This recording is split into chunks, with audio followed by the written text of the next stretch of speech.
దుందుబి అనే దానవుడుండేవాడు. వాడు 1000 ఏనుగుల బలం గలవాడు. దానికి తోడు బ్రహ్మదేవుడిచ్చిన వరాలున్నాయి. ఆ బలమదంతో వాడికి యుద్ధకుండా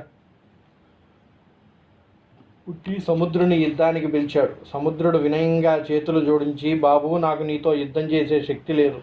నీకు తగిన ప్రత్యర్థి హిమవంతుడు, ఆయన దగ్గరికి వెళ్ళు అనగా దుందుబి హిమవంతుని చేరి తొడగొట్టాడు. హిమవంతుడు మరింత వినయంతో, ఓ మహాయోధుడా, ముక్కుమూసుకు తపస్సు చేసుకునే సజ్జనులకు ఆశ్రమం ఇవ్వగల సామాన్యుడనయ్యా నేను. నా వంటి వానితో యుద్ధం చేయాలనే కోరిక నీకెందుకు కలిగింది అనగా దుందుబి, అయితే నాతో యుద్ధం చేయగలిగేవాడు ఎవడు అని గర్జించాడు.